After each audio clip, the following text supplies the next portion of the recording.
We've got our next video in the Understanding the Officer series, and today we are going to be talking about the famous Antonina Shevchenko. Let's go ahead and jump right into the video.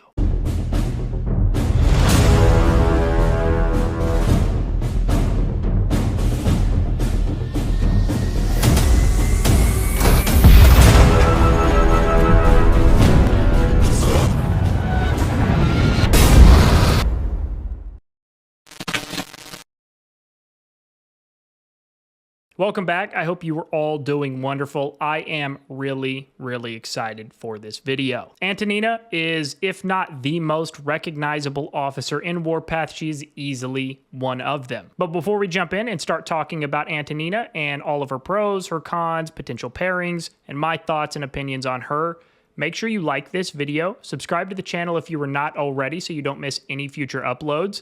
Let's try to get this video to at least 200 likes. All right, let's jump right in. We're not going to waste any time.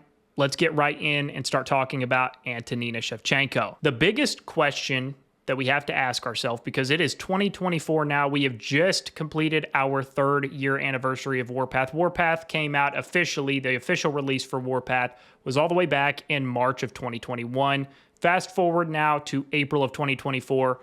And the big question is Antonina Shevchenko still worth it? And I'm going to let you make that decision for yourself after I lay out all of her pros and cons and all of the information about her. So for starters, Antonina is a Generation 1 officer. She is one of the first officers that you will unlock and actually have access to in Warpath right out of the gate as soon as you start playing. She is, all things considering, relatively easy to level up her skills and to fully awaken her. You can, of course, contribute Universal Golden Officer statues to leveling up her skills, and you can also buy the daily packs, which have her statues and can also kind of speed up and speed run her development and maxing out all of her skills. She is also one of only 2 early game artillery specific officers in Warpath.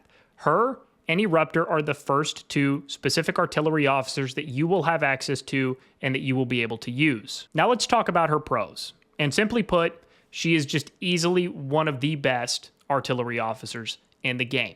Not only early game, because she is absolutely the best overall artillery officer pound for pound in the early stages of the game. Transition to the mid and the late game, she is still one of the best overall artillery officers pound for pound. She is not the best, but definitely one of the best still even in the late game. Now, Antonina's 4 main skills, her first tactical skill and her 3 passive skills are all fantastic.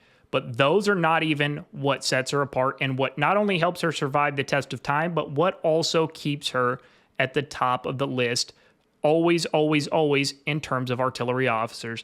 And that is going to be her 5th and fully awakened skill. When she is fully awakened, she is going to give you an extra map grid of firing range, and that is huge. That is such a benefit, especially when in the open field. Now, in addition to Antonina, there is one other officer, Lady Liberty, that is going to give you the ability to have an extra grid of firing range on your artillery unit. Same idea. Her 5th skill, her fully awakened skill, is when you are going to get that extra map grid of firing range. Now, the catch is, especially if you are new to Warpath, Lady Liberty is an exclusive lounge officer, which means that she is not completely free to play. Whereas Antonina Shevchenko is. Lady Liberty is an exclusive lounge officer, so technically over time you could get her theoretically for free, but it would take you somewhere in the ballpark of 1.5 to 2 years, depending on the luck of draws that you had during the exclusive lounge event, to be able to fully awaken her.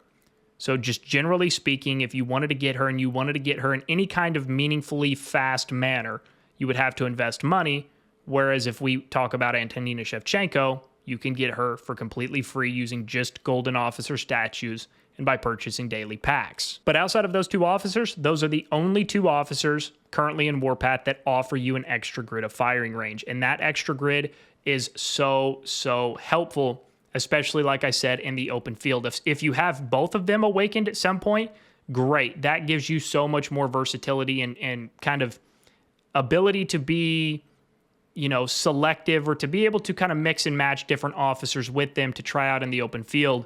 Because if you don't have that extra grid of firing range, you are just basically dead in the water. You are toast. So it is super helpful, especially in the open field, having that extra grid. Now, let's transition. Let's talk about Antonina's cons. Now, I really thought about it. I really sat there and I genuinely thought for a while about trying to find a con of Antonina Shevchenko, because when I do these officer videos, I want to give you guys the best information I possibly can. I want to be as transparent with these officers or about these officers as I can to give you guys the best opportunity to make the best choices that you can with your development. Because if you invest in an officer and it's not the right officer or it's not a good officer, you can set yourself back just a little bit. You can always recover, right? But it'll still take time. But I genuinely sat there and I was trying to figure out what the cons of Antonina might be, and I couldn't find one. Genuinely, I couldn't find one. The only thing you maybe might be able to consider as a con, if you will, is the fact that her damage coefficient, baseline damage coefficient, is 1200, where most third generation and now fourth generation officers have at least a 1500 damage coefficient, if not an 1800 damage coefficient. But that's being very, very picky because she does just so many other high value things that, I mean, the 1200 damage coefficient is she's still a monster. So I can't really think of a con.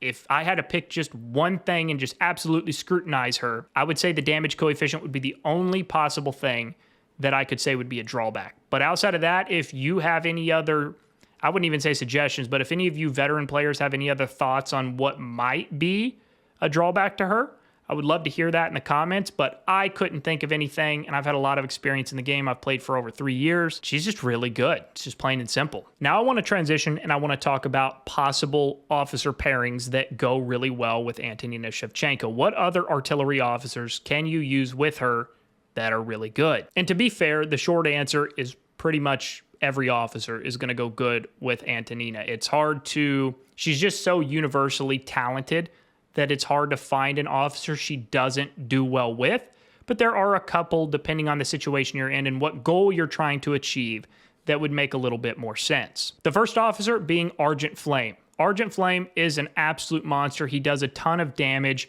He is really good if you are going to be just fighting other units in the open field. He's also really good if you are in a base defensive situation and your artillery unit is going to be garrisoned in your base, because he does a really high amount of extra garrison damage. So in one of those situations, Argent Flame would be a really good choice. Now, if you were in a base-to-base situation, or maybe you were planning on sending your artillery out to an army group with artillery units to go attack bases, or maybe you were even leading an artillery unit army group going out to attack bases, then Eye of Providence is probably going to be your man. He is an absolute cheat code. You've heard me say that many times before in other videos. He's an absolute cheat code when it comes to attacking bases.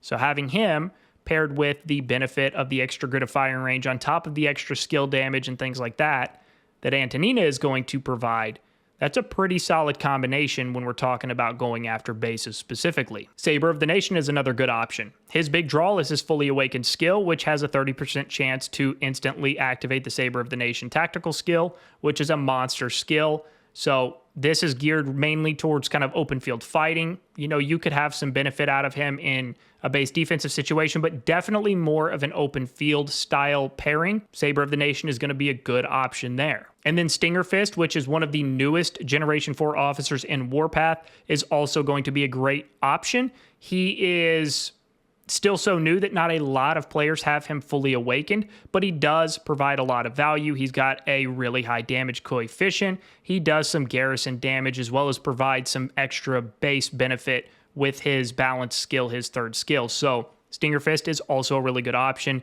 if you are in an open field situation attacking other units, or if you were in a base defensive garrisoned situation. If you have any additional thoughts or comments to add to this video, I would love to hear those in the comments below. If you have made it this far into the video, if you've got access to Discord and are not already in our community Discord server, the link to that is going to be in the description of the video. Click on that link. It'll take you right into the community Discord server. Whether you are a new player and want to learn, want to ask some more questions, or whether you're a veteran player and just want to come hang out and get to know more people in the community, absolutely everybody is welcome. Thanks for taking the time to watch this video today. We'll see you on the next one.